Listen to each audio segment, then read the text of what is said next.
4 lines up from the bottom. So what we were dealing with there was that in the Mishnah we had a machlokas between the Tanakama and Rabbi Yehuda. The Tanakama held that if someone has relations with his mother, that person is liable for 2 lavim, for two Isurei lav. What are they? First of all, because it's his mother, and second of all, because it is the wife of his father. We also talked about the fact that it could, as Tosfos mentioned yesterday, it could also be Eshes Ish. But in any event, that the Tanakama holds that they're chayav for both for the father and for both. He's chayav for both over there, the father's wife and the mother.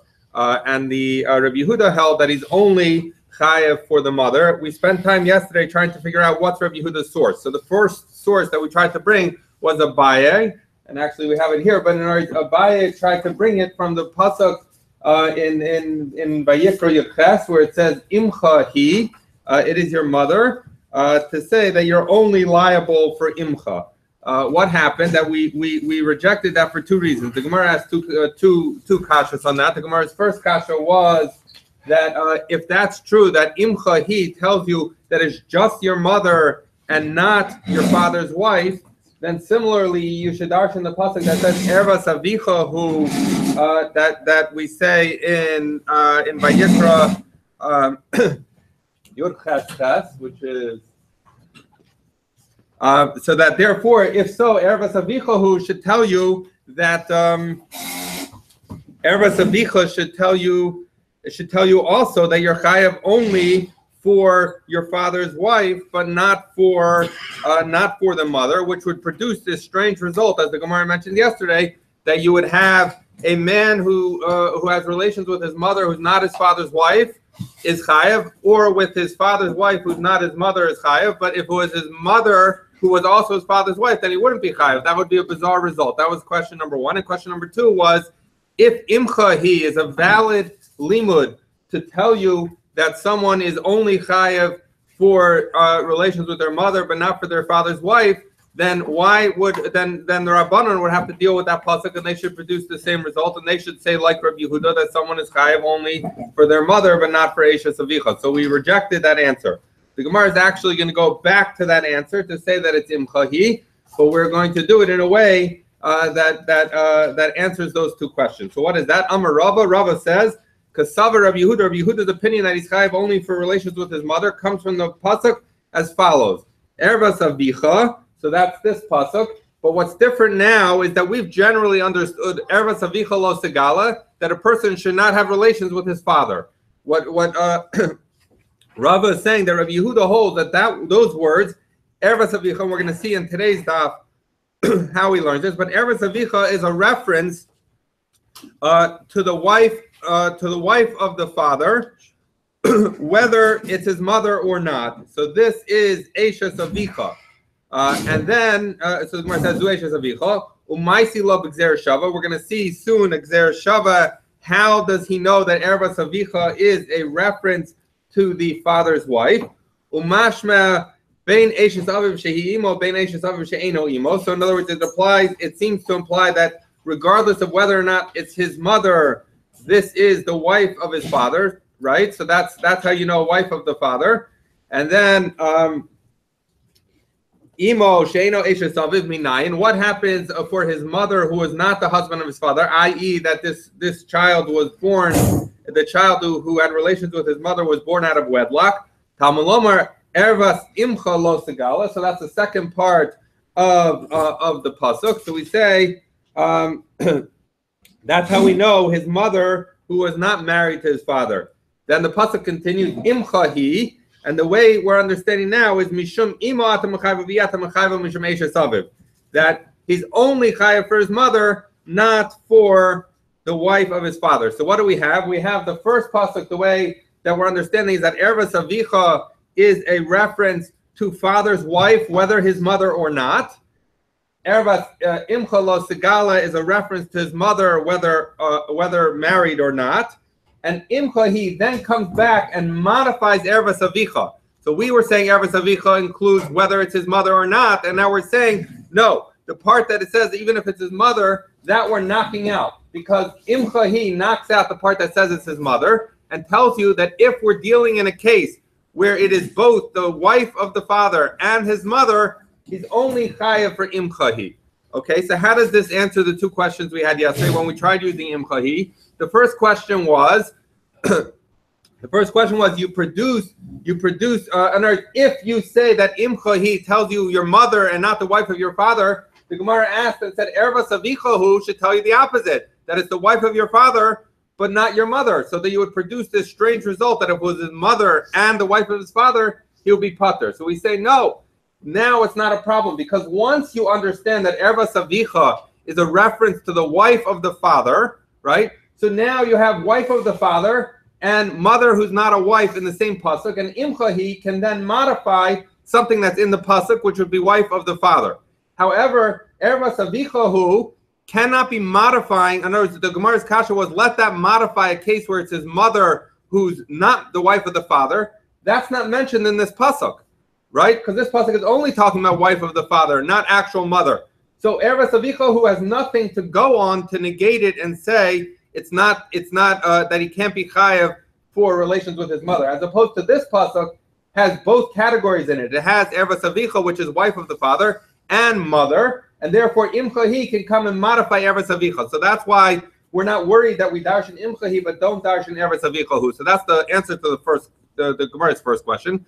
The Gemara's second question was, if you're right that Imchahi is such a good drasha, then the Rabbanan should also make the same drasha, and if they're going to make the same drasha, then they should produce the same result as Rabbi Yehuda, where Imchahi modifies Erva Savicha to say that he's only chayav for his mother, but not for his father's wife. The Gemara is going to say, no, we're not worried about that, because this whole thing is based on Rabbi Yehuda's understanding of Erva Savicha, which we're going to learn is Gzeir Shavat. That Rabbi Yehuda's understanding is that Erva Savicha actually refers to wife of his father, and that's why Imchahi can modify it. But according to the Rabbanan, the pasuk Erva Savicha is actually according to the Rabbanan coming to tell us that he shouldn't have relationship with his father. That he shouldn't have Mishkav Zachar with his father. It has nothing to do with wife of the husband. So therefore, according to that, if you only have Erva's Imcha Lo Segala, which is talking about his mother, so then Imcha, he has nothing to go on where it's talking about the wife of the father to negate it. So that's why it doesn't work to the Rabbanan. So we've now answered, we're not worried about Erva Savichahu because it has nothing to modify. Only Imcha, he has something to modify. And we're not worried that Chazal should make the same drasha as Rabbi Yehuda from Imchahi, because they disagree fundamentally about what the beginning of the pasuk is talking about. Whereas Rabbi Yehuda holds that it's talking about the wife of the father, Rabbanan holds it's talking about having relations with the father. Okay, so that is the answer for how Rabbi Yehuda knows it. Now we referenced Rabbi Yehuda making Gzeir Shavat. The Gemara is going to bring a brisa that supports Rava's answer. And we're going to get into this whole thing in a little bit more detail. And it's technical. That's why we're doing the visual aid today. We'll see if this works. Okay, so top of Nandal Ramad Aleph. Tanya Kavase de Rava. We learned the brisa in accordance with Rava. Rava was explaining that the main chiddush of Rava was that Rabbi Yehuda learned Erva Savicha to include the wife of the husband. Now Rashi points out, how do you know that this brisa you're going to bring is in fact the view of Rabbi Yehuda? Because the brisa we're going to bring is from Sifra, and we know that Stam Sifra Rabbi Yehuda, that anytime the Gemara brings a Sifra, anytime that you have a plain Sifra, that's Rabbi Yehuda. So we know this is Rabbi Yehuda's opinion, and we're going to bring from Sifra. We're going to see that Rabbi Yehuda in fact holds like Rava just said, and how he darshans his pasuk. So here we go. Ish prat lekatan. So it's talking about someone who the ish asher yishkav as eshes aviv, right? That's the pasuk we're going to darshan. We say as follows: Ish prat lekatan, to tell you that if a katan has relations with the wife of his father, he's not chayav. Asher yishkav as eshes aviv. So he says who has relations with the wife of his father. Mashma bein eshes aviv shehi imo ubein eshes aviv shelo imo, right? So this is telling you that relations with the wife of his father, whether it's his mother or not, is in. Now we're talking about another. The end of the pasuk is written most yimsu shneim demeim bam. So what are we talking about? It's telling you the punishment.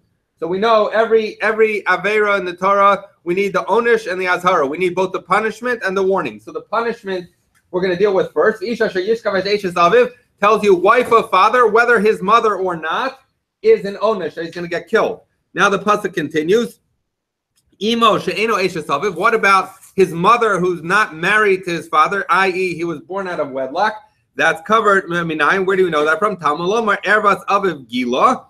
So he says, I'm going to learn it from this pasuk, ervas aviv gila, that he exposed the erva of his father. Now, that does not in any way apply to a woman who is not married to his father. Why? Because a woman who's not married to his father is not considered ervas aviv. It's not considered the erva of his father. So rather, how does he learn it? He's saying mufne lahakish v'lodon mimen gzer shava. That therefore these words.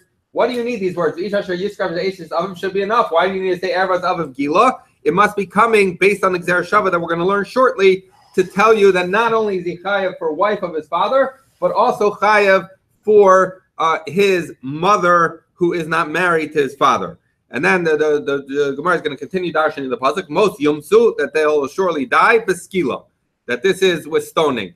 Now the Gemara says, "Ataron beskilo ein ela b'achad mikomitzes amuris b'Torah." So the Gemara says, well, how do I know it's stoning? Now we should know this from yesterday. What the Gemara is about to say. The Gemara says, "Nemer kan demeim bum, v'nemer ba'ovi yadoni demeim bum." That we know that it says here. The pasuk continues, "Most yumsu shnehem demeim bum," and we know that the pasuk by ovi yadoni, which explicitly says that when you have someone who serves ovi yadoni, or does ovi yadoni, that commutes with the dead, that person, it says that you stone them. So just like by ovi yadoni you stone, so here also you stone. And we had this yesterday when we were talking about Reb Zeder and Ravina, that the limud of ovi yadoni is from the words demeim bum. Okay, so that's where we are. Malahel beskila nafkam beskila. So that tells you that this is skila. Okay, so the Gemara says fine. So we now have onish. Onish shamanu, we've heard this. Azhara minayin. Where do we know the azhara? So the onish, wife of father, whether his mother or not, mother, whether wife of father or not. Okay, Talmud Lomer. So now how do we know the azhara? Talmud Lomer, ervas avicha lo segala, that the erva of the father you should not uncover. Ervas avicha zu eshes avicha.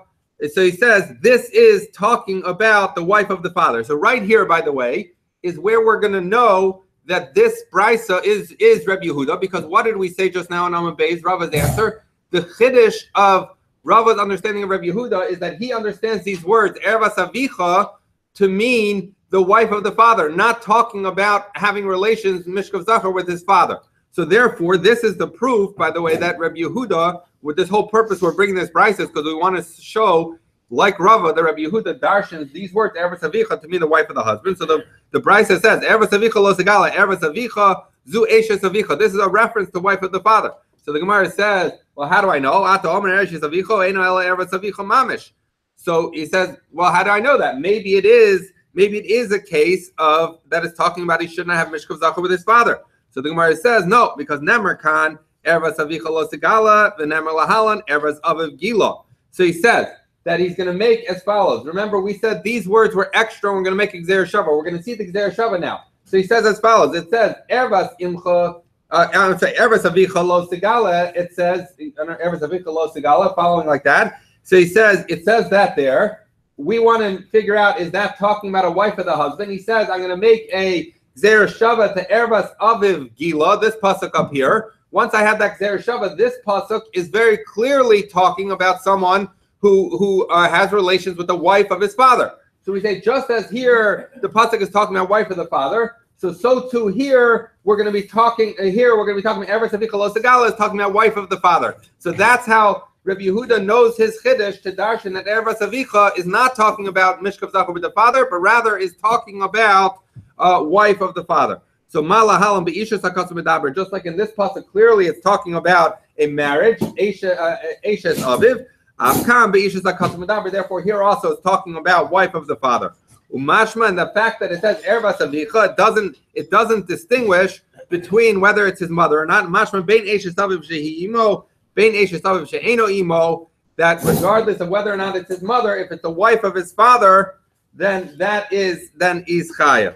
Now continues the pasuk, imo, or continues the limud, imo she'eno eshes aviv minayin. How do I know if his mother bore him out of wedlock, meaning she was not married to the father? Talmud lomer ervas imcha lo segala. That it says ervas imcha lo segala is coming to tell you that even his mother, who was not married to the father. Okay. So he says, now the Gemara is going to have a little bit of a funny language, but basically what it's coming back to is saying as follows. Ainli elabaz harash asa kasav imo she'eno eshes aviv ki imo shehi eshes aviv. Onesh minayin. So he says as follows. So now this is really the Gzer Shava that we referenced earlier, but he's saying as follows, that I see in the Azhara, in the Pasuk of Azhara, that it compares his mother that is not the wife of his father to the mother who is the wife of the father, because you have both of them in the same pasuk. But how do I know that at the onesh level? So we say Nemer kan erva savicha lo segala. It's written here erva savicha lo segala. The Nemer lahalon. It's written up here ervas aviv gilo ma biazhara asa kasav imo she'eno eshes aviv ki imo shehi eshes aviv. Just like in this pasuk, it compares when it's the wife of the father and it's the mother who is not married to him. So too, therefore, this pasuk also is talking about both, which tells you that both for purposes of onesh and for azhara, that the psukim based on that gzer shava between ervas avicha lo segala and ervas aviv gila is coming to tell you that both of them, both the onesh and azhara, apply to wife of the father as well as his mother, who's not the wife of the father. Okay. So therefore, af ba'onesh asa kasav imo she'eno eshes aviv ki imo shehi eshes aviv. So therefore, just like in Azhara, we have both wife of father and mother. So to here, by the onesh, we have wife of father and mother.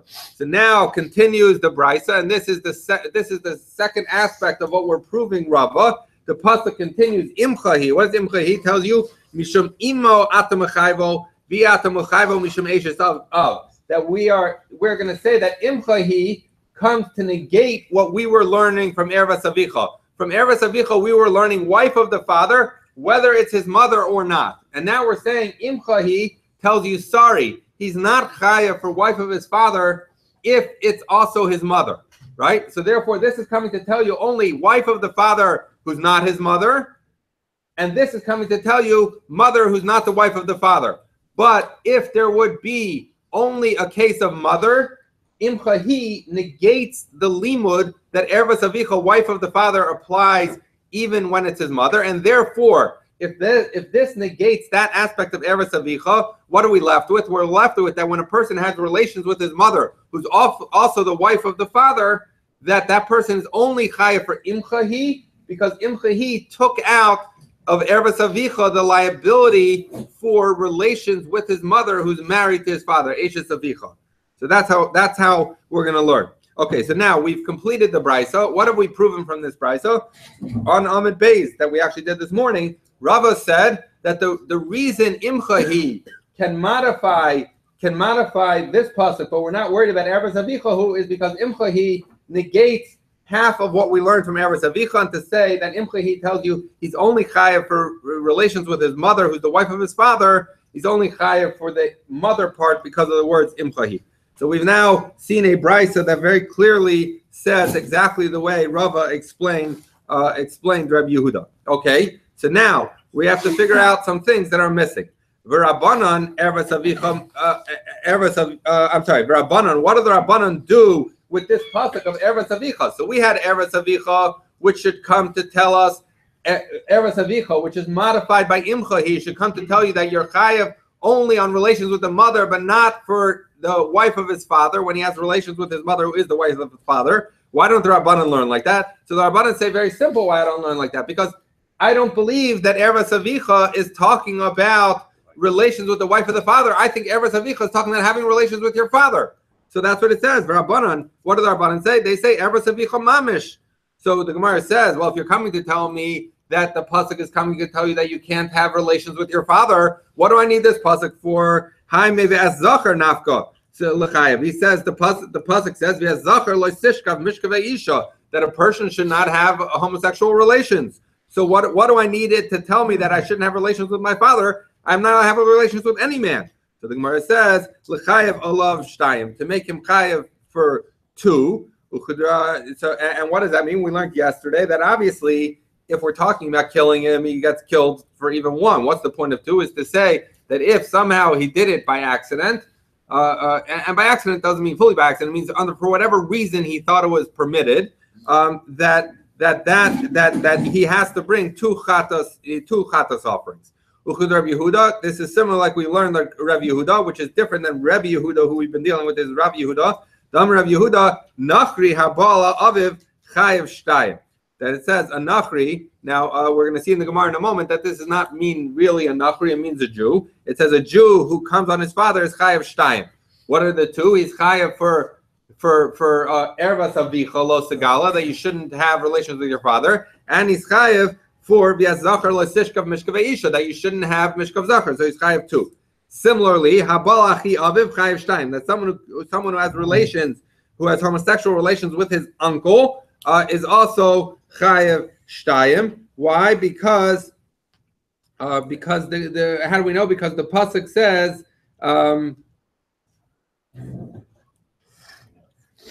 it says ervas avicha lo segala. I'm sorry. Rashi brought the pasuk. Basically, the pasuk says that someone cannot uncover the erva. Oh, okay. There's a ervas achi avicha lo segala. So the pasuk says that the erva of the brother of your father you should not uncover. Now you might say, so you might say that is maybe that's talking about his wife and not about having relations with the uncle himself. So we say no, because at the end of the pasuk it says his wife expressly. So therefore, in the beginning when it says achi avicha, it must be talking about not having homosexual relations with him. So what do you see? Rabbi Yehuda is saying that you're chayev two, right? So if you're chayev two, that if you're chayev two, it must be one because of ervas avicha or ervas achi avicha, and the other because of the general prohibition on homosexuality. Okay. So Amar Rava says, Mistabra Milsa de Rav Yehuda b'Yisrael b'Shogeg u'b'Karbon. So he says, what we're focused on right now is, why does it say Nachri? If you tell me it's a Jew, and we're talking about where he did it by accident, meaning he didn't realize that he was doing something wrong, and we're talking about Karbanos, so then it's significant to understand why he would be chayav twice. But if we're talking V'hai Kamer Nachri, and then why would it say Nachri? Lishna Malihi. So that makes sense. But the Isal Kadaita, but if you would think that Nachri Mamish, so if you think that it's literally saying that a guy is chayav double misa, Dino my nihu. What's the halacha of a guy who has homosexual relations? Katla, he gets killed. Betray Katli Katlaslay. Are you going to kill him twice? It doesn't make sense. So if you're talking about being over on two death penalties, it's only relevant to talking about a Jew who did it without realizing he did it. So we're not actually killing him, and now he has to bring a carbon. So he has to bring two carbonas because he was over on two lavim. So what do you see? You see that literally that the Rabbanan explain ervas avicha to mean a prohibition, literally on having relations, a man to have relations with his father, and that's why we know he's chayav twice. Once for ervas avicha and once for the regular prohibition on Mishkav Zachar. Okay, so the Gemara says Tanya Nami Hachi. So we learned another brisa that said similar to this. Habal aviv chayiv shtayim, habal achi aviv chayiv shtayim. That someone who comes has relations with his father, man has relations with his father is chayiv two lavim, and similarly, someone has relations with his uncle is chayiv twice. Okay, so now the question would be, on its face, this would seem to negate Ika di Amri, the Lo Rabbi Yehuda. So some say that this brisa that talks about him being chayav twice is not like Rabbi Yehuda. Why? Because remember, Rabbi Yehuda learned that ervas avicha is talking about wife of his father. It's not talking about homosexual relations with his father. So therefore, the only thing that Rabbi Yehuda has, if someone has relations with his father, is the general prohibition on Mishkav Zachar. It does not have this pasuk. So when the brisa says that he's chayav twice, it has to be the Rabbanan and not Rabbi Yehuda. That's one version. The Ika di Amri, there are others who said Afilu Teim Rabbi Yehuda. You could even say that brisa is Rabbi Yehuda. Rabbi Yehuda would agree that when a person has relations with his father, he's over on two lavim and he needs two chatas offerings. Why? How would he bring it? Umaisi la b'kavachomer me'achi aviv. He's going to say, I'm going to bring you a kal v'chomer. Then when someone has relations with his father, he's over on 2 isurei misa. Why? Because uma achi aviv the kurvei the aviv hu chayev shtayim aviv lo kol shekin. So he says, what's the kal v'chomer? He says as follows. We have a pasuk that says you can't have Mishkav Zachar with your father's brother, right? What's his relationship to his father's brother? Is through his father, right? So if his uncle, if he's chayav for relations with his uncle, he surely should be chayav for relations with his father. So therefore you have a kal v'chomer that from the uncle, that the father also has a chiyuv misa, and then you add on top of that the general prohibition on Mishkav Zachar, and you end up with two sources for chiyuv misa, even according to Rabbi Yehuda, who does not understand eretz avicha to be talking about relations with his father. Okay, so we have one group who says that in fact this brisa that says you're over on 2 is not like Rabbi Yehuda because it can't use eretz avicha to talk about relations with his father, and the other brisa says no. Even Rabbi Yehuda could agree that someone who has relations with his father is over on 2 because we have a kal v'chomer. What are they arguing about? They're arguing about the machlokas of Abai Rava, which we're going to see later on in Sanhedrin. Mar savar onshim nadin, Mar savar ein onshim nadin. So he says that one of them holds that you can punish someone using a logical argument like a kal v'chomer, and the other holds you can't.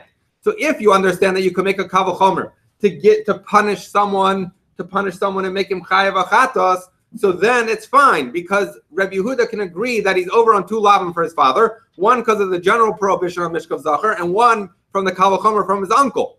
But if you understand that you cannot make a kal v'chomer to be mechayiv someone misa, so then you no longer have the kal v'chomer, and you don't have the pasuk eretz avicha to tell you relations with the father, so all you're left with is a general prohibition on Mishkav Zachar, and then therefore the brisa that says that you're chayiv on 2 must be like the Rabbanan and not like Rabbi Yehuda, because Rabbi Yehuda would say eretz avicha is used up for talking about wife of the father.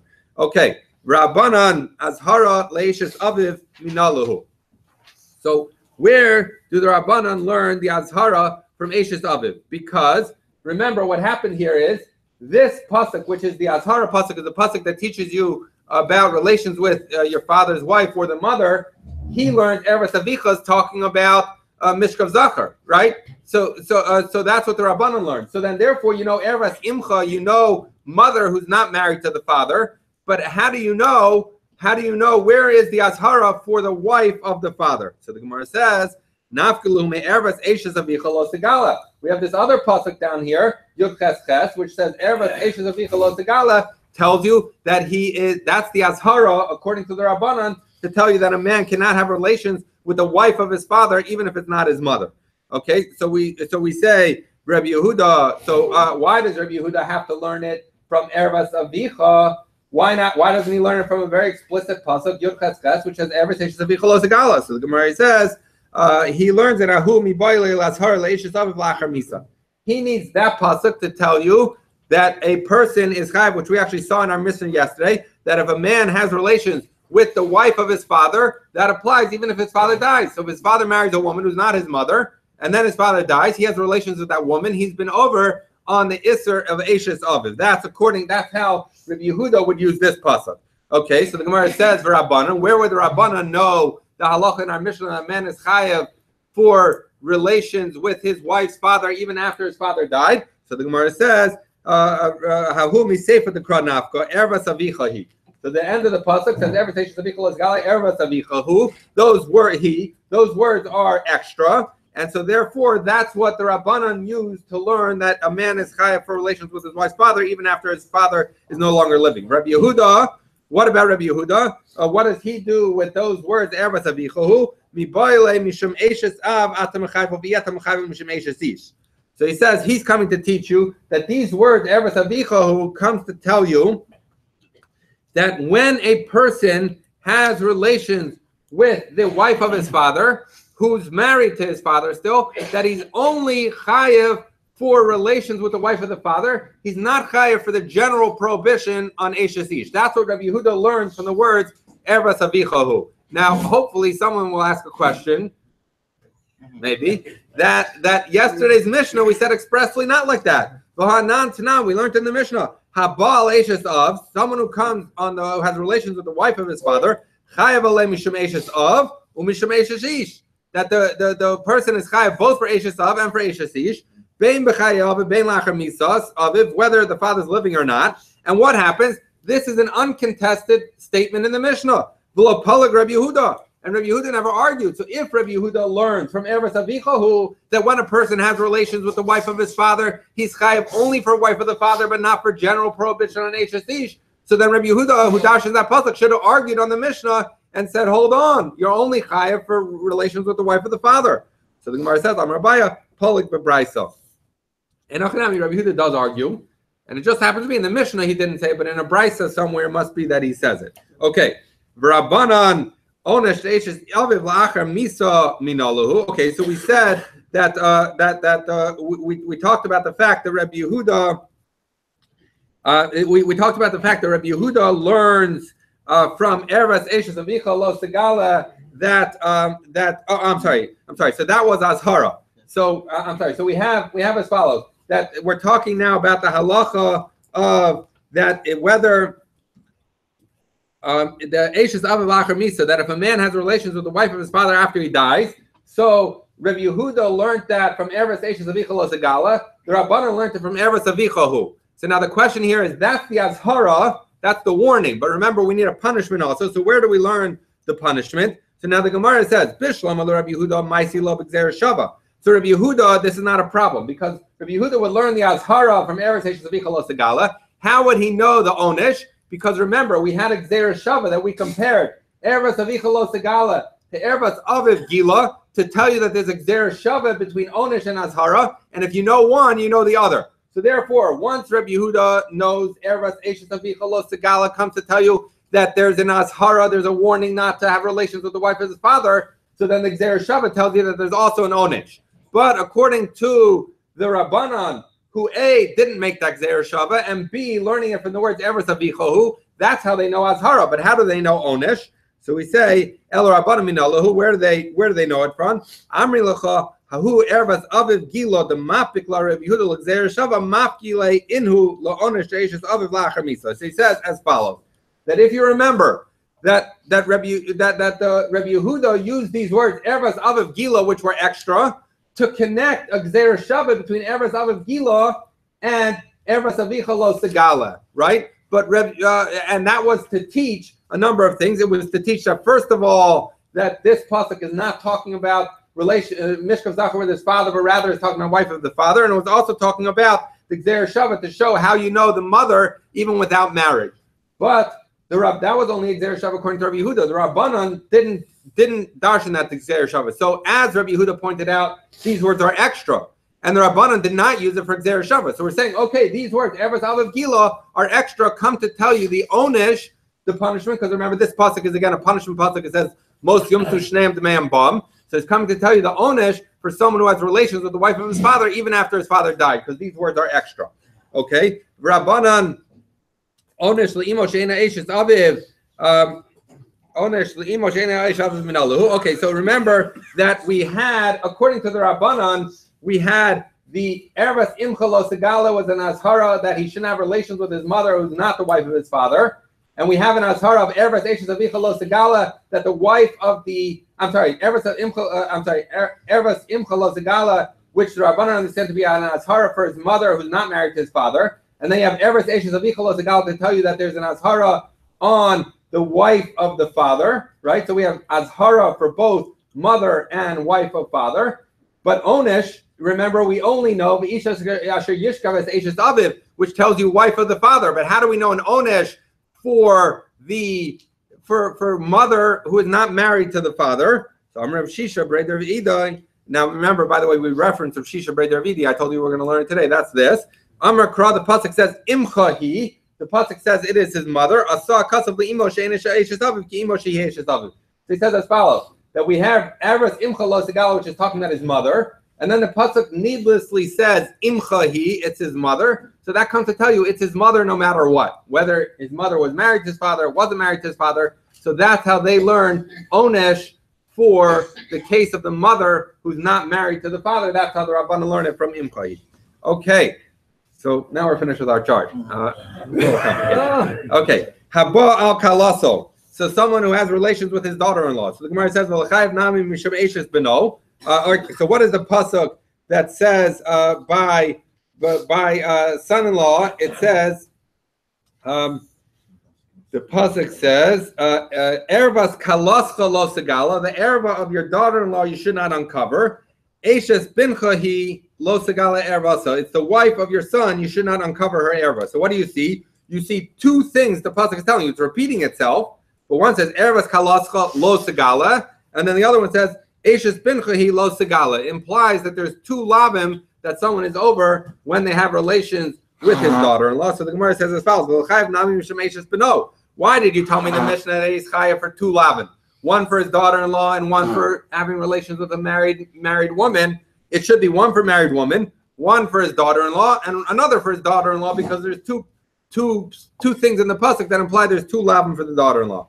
Rabaya Pesach HaKasav Bekalaso V'Siyam Be'eshes Beno Lomer Lecha Zuhi Kalaso Zuhi Eshes Beno. He says no.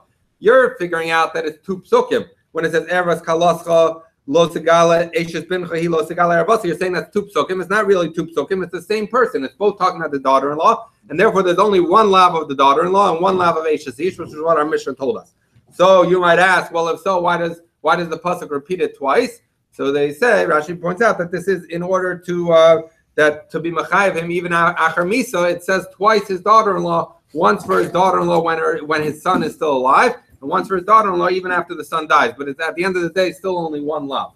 Okay, and that's why our Mishnah said he's over on two lavim, one for daughter-in-law and one the general prohibition on Eshes. Okay, Mishnah habala zachar v'al behema v'isha mevias behema b'skila. We said in the Mishnah before we had 18 cases. This is the first 3 of them. Someone who has a relationship who engages affirmatively in an act, a homosexual act, and al behema, someone who engages in bestiality, and a woman who engages in bestiality by bringing a behema on her. All of those get beskila. Now the Gemara asks a question. The Mishnah, he says, now we know the halacha is, the Torah tells us that if someone has relations with a behema, not only does he get killed, but the animal get killed. So the Mishnah inquires about this. This is an interesting halacha. He said, what did the animal do wrong? I get it. The man did a chet. What did the behema do? We're going to see what this means in the Gemara, but it says, since this animal brought a person to takala, to sin, therefore the pasuk says it should be stoned. We'll see in the Gemara what that means. Davar acher, another possibility. We don't want it to be that people see Bessie the cow walking around and people say, oh, Bessie, that's the one who Reuven whatever had relations with. So again, we'll see in the Gemara what these two answers are about, but that's the reason the animal gets killed. Okay, so the Gemara says, Zachar minalan. How do I know that someone is chayav skila for Mishkav Zachar? The Tanur Rabbanan, because the pasuk says the Brisa darshan the pasuk ish. So it says prat l'katan. That's saying it's talking about a man but not a katan. Asher yishkav as Zachar, who has relations with a Zachar, ben gadol ben katan. So it's saying that if someone has relations with a katan, so someone. If someone sodomizes a 10-year-old, that he's chayav, even though the recipient of his act was a katan. Conversely, if the katan was 10 years old and had relations, had Mishkav Zachar with a 30-year-old, so then the 30-year-old is chayav, even though the person who was performing the act was a katan. So we see that applies at some level, and we'll get into a little more clarification on detail, hopefully, if we get to the end of the daf. Okay, Mishkav Isha, the pasuk continues, Mishkav Isha which implies plural forms of relationship similar to a woman. So we say as follows, that it's not coming to teach us anything about Mishkav Zachar, it's coming to teach us about relations with a woman, as follows, because since it says Mishkav Isha plural, comes to tell you that if a man has relations, let's say with his sister, anyone he's not permitted to, it's coming to tell you that not only is that true if he has ordinary relations with his sister, but even if he has even if he has anal intercourse with his sister, that would also be a violation of the erva, and he would be chayav misa. So Rabbi Shmuel, hareza balo lamed v'nimsa lamed. He says, interestingly, this you would think was coming to tell you a halacha of Mishkav Zachar, but actually it's coming to teach you from Mishkav Zachar that it says Mishkav Isha, and it equates the two forms of intercourse with a woman, with a woman, comes to tell you that therefore any case that relations with a woman is impermissible. That's true, whether it's in the natural or unnatural way. Okay. Most yamsu, the pasuk continues, they shall surely die beskila, with stoning. The Gemara says, how do you know? How do you know it's skila when it says they should die? Maybe it means streifa or hereg or chenek. So the Gemara says, never kan demeim ba, never ba v'yadoni demeim ba. So we've had this before, that since here by Mishkav Zachar and by Ovi Yadoni, it says demeim ba malahal beskila and afkam beskila, just like in the case of Ovi Yadoni, it's clear that it's skila. So to here in Mishkav Zachar, it's clear that it is skila. Okay, so the Gemara says fine. So now I have a pasuk that teaches us that people who engage in Mishkav Zachar get killed. So that's the onish. Onish shamanu azhar minayin. How do I know that you're not supposed to have, that you have to be warned in the Torah to tell you that you're not allowed to have Mishkav Zachar? Tamalamer that Zachar lo tishkav Mishkav Isha toevahu he. So we say, the pasuk says you should not have. It's another pasuk that says you shouldn't have homosexual relations. It's toeva. Lamadnu azhara. Lamadnu azhara l'sholchev. Azhara l'nishkav minayin. So he says as follows.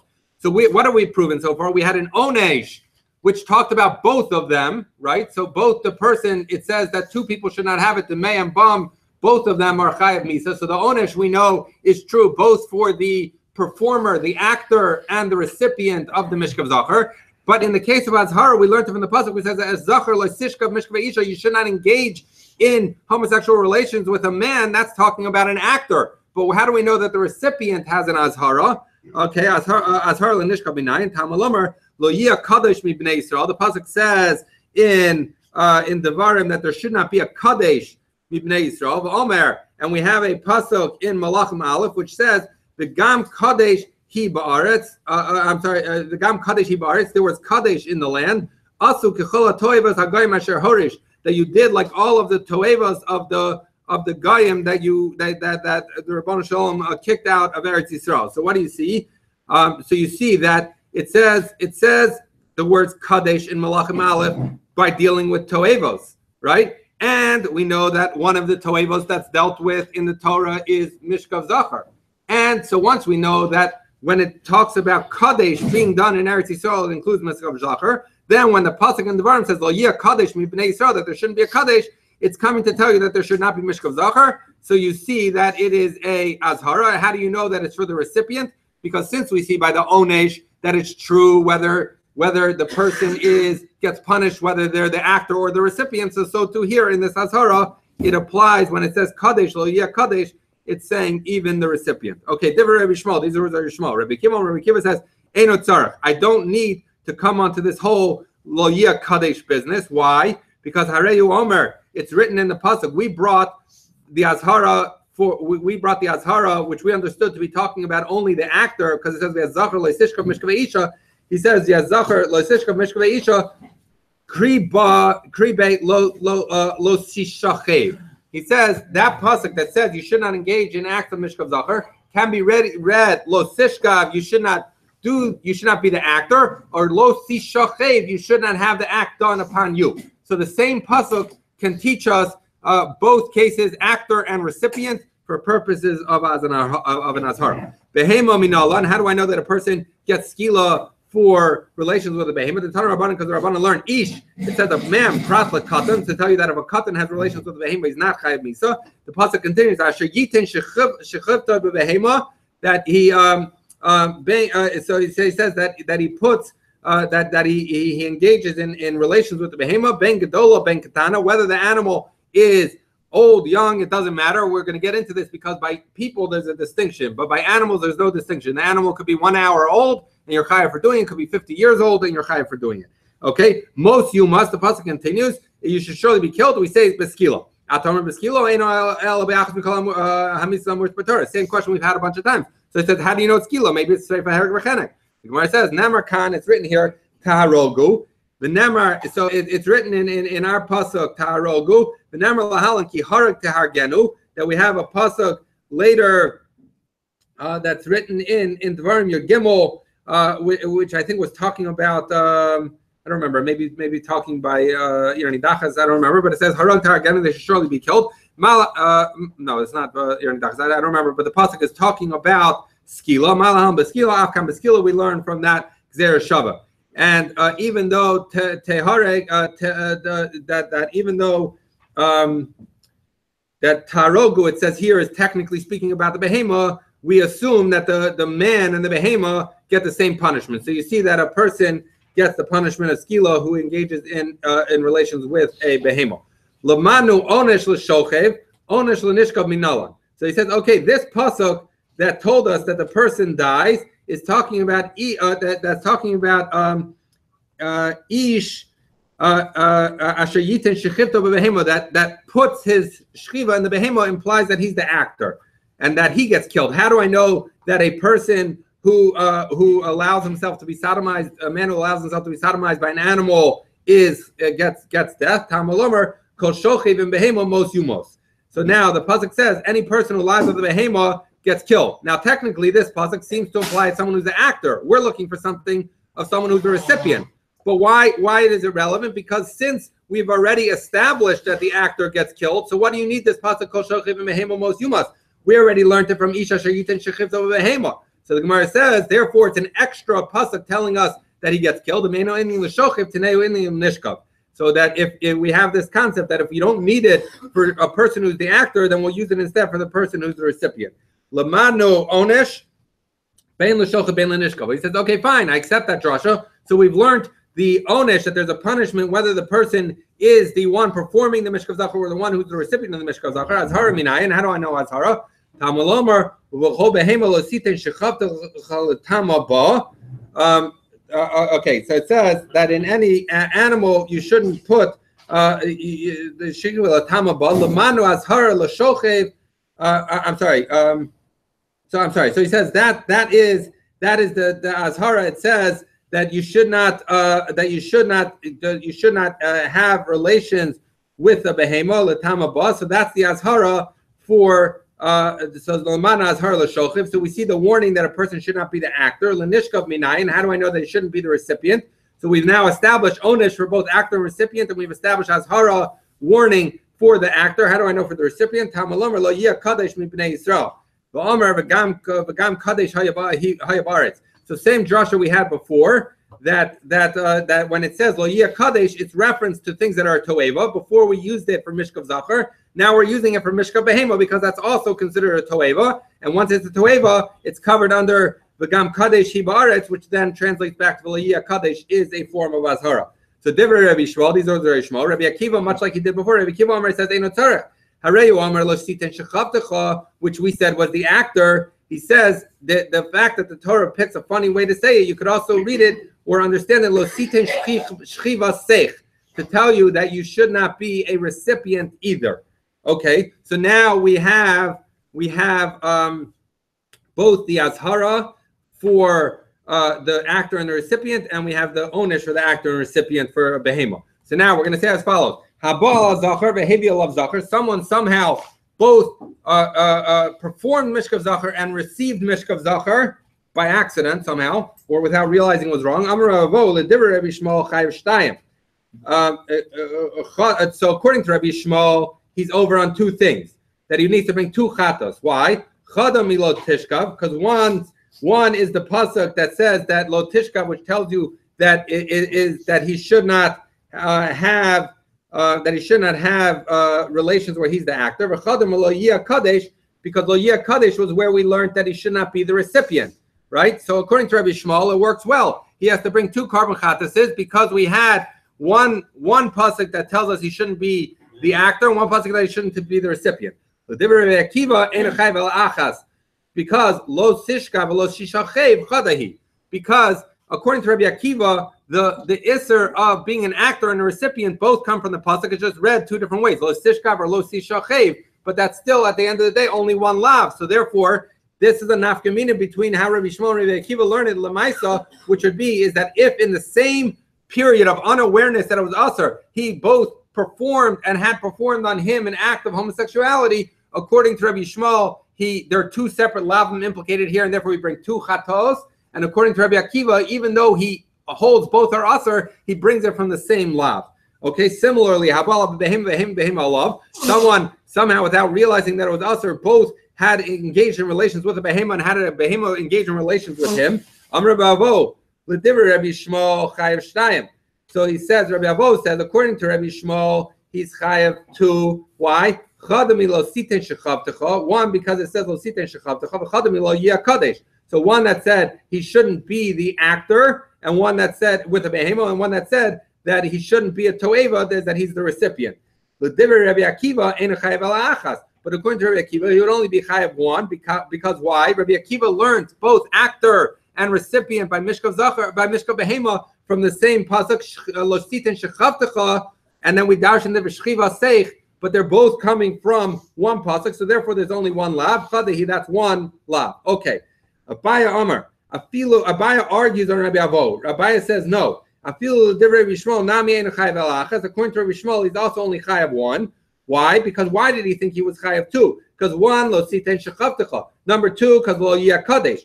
But he says, Abaya argues. He says the chiksiv lo yeh kadesh begavri ksiv. He says that pasuk lo yeh kadesh is when it talked about a toeva, is speaking specifically about a toeva of Mishkav Zachar. So therefore, he doesn't have a problem with saying that Rabbi Shmuel holds there's 2 in the case of Mishkav Zachar, but Mishkav Behema he has a problem because he says lo sia kadesh is not talking about Mishkav Behema; it's only talking about Mishkav Zachar. So we say, okay. So then, according to Rabbiya, if you're saying that lo yeh kadesh can't be talking about Mishkav Behema, we just use that pasuk to be our source for an azhara on a recipient of Mishkav Behema. So El Rabbi Shmuel azhar l'nishkav minole. How would he know it? Because we've just knocked out using lo sia kadesh from telling us an azhara for the recipient of an bestiality. So Gemara says, Nafkale, he learns it out, Mikol Shochev even Behema most yumas, that it says that if someone lies with the Behema should surely die. Now that's an extra pasuk. Meino inyan l'shochev teneu inyan l'nishkav. We had this already, right? So we had before. This is how we learned the onesh. This is how we learned the azhara on someone who is the recipient, because we said the pasuk, we have an extra pasuk written by onesh. Since we don't need it by onesh, we'll use it for azhara. But the Gemara wants to know, at the end of the day, if you were trying to teach azhara, why would the Torah put it in the language? If you were trying to teach the recipient, why would the Torah put it in the language of the actor? So it's the Gemara says, Afkir Rachmana l'nishka b'lashon shochev, and it chose to do that to tell you ma shochev anish v'hizir, af nishka anish v'hizir. So he says, how do I know that a person has an azhara, a warning not to be a recipient? Is because since the way I knew azhara of an actor was because the pasuk had an extra pasuk written by actor, and the way I knew azhara by recipient is because there was an extra pasuk written by actor. If it doesn't apply to actor, let it apply to recipient. So now, how do I know azhara of the recipient? That's how I knew the azhara of the actor. How do I know azhara of the recipient? Is because why did the Torah, at the end of the day, if it wanted to tell you the azhara of the actor as opposed to the onish, of the actor, so you should have said it by azhara. Why are you telling it to me by onish? It's coming to tell you that there's a comparison between a shochev and a nishkav, and therefore he's warned even by a recipient. I'm sorry, I didn't say that very well, but at the end I think that is the correct thing. Okay, so the Gemara says, Ma shochev anish v'hizir, af nishkav anish v'hizir. Okay, so now we're going to talk about someone who had a little bit of a bad day. Hanirva l'zachar, hanirva l'behema. So if someone got sodomized by both a man and a behema, I'm sorry. This is someone who did this. Okay, so he says he's chayav for 2. One because it says lo sishkav mishkav behema, and the other because it says lo siten shechav tuchabot. But according to Rabbi Shmuel, eino chayav ala achas. Because why? Because how did he learn the recipient? According to Rabbi Shmuel, the recipient at the end of the day is idi lo yeh kadeshu. That either that the way we learned out is that according to Rabbi Shmuel,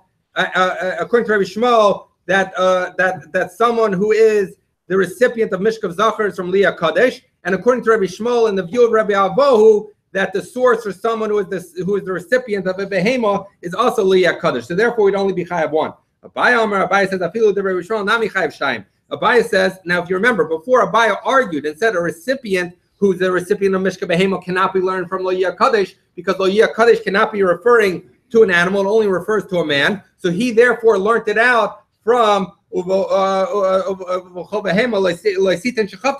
therefore, Abaya is consistent when he says, you're also chayav too, because they don't, most you must, so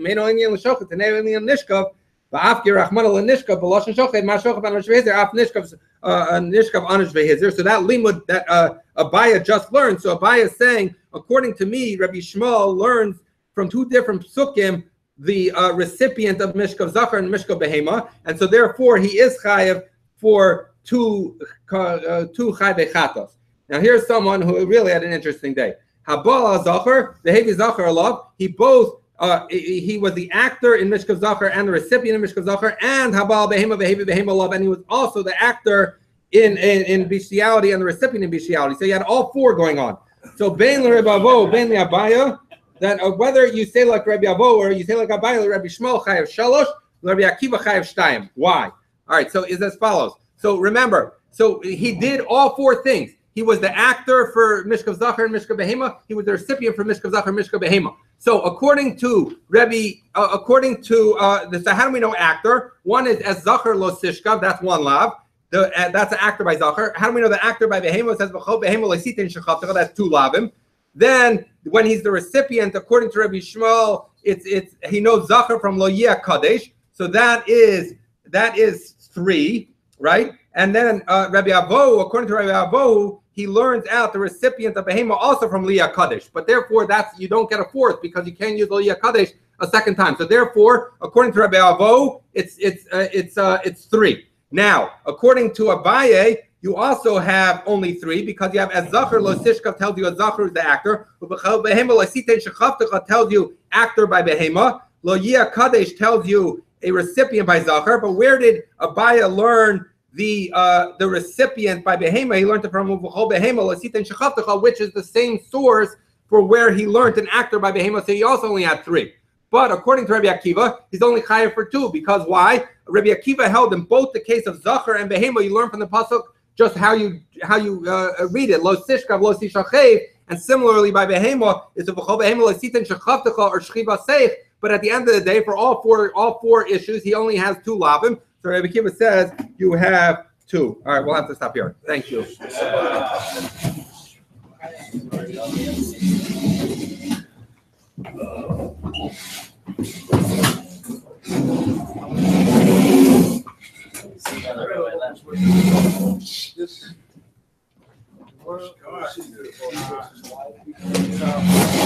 You at least twice said break down, gentlemen, it's Friday. Father of the wife, his wife's father rather than his father's wife. That's okay. Since I'm doing it oral, and I pick up these things.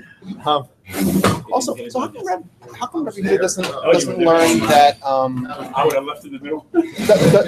How come he agrees in the case of that relationship with your uncle you're over twice? Why does Yehuda learn that you are that have relations with your uncle you're chayav twice? Why doesn't it be similar?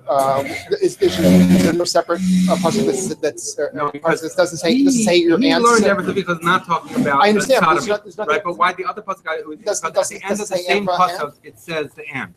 It says expressly, it says the aunt. So therefore, the beginning of the ratio of the pasuk cannot be talking about the uncle, because I'm sorry, the ratio of the pasuk cannot be talking about the aunt because the Sifra talks about the aunt. So therefore, when the ratio of the pasuk says that you can't uncover the erva of your uncle, it has to be talking that meaning you literally can't have relations with the uncle. Right, but there's no parallel second verse like there is with or second like there was he learns. No, the parallel by father is this pasuk. This is how they learn erva savicha. This is how we learn that you can't have relations with a man can have relations with his father. The rest of the pasuk is not talking about I understand by the Chachamim, but I'm talking about by Yehuda's argument.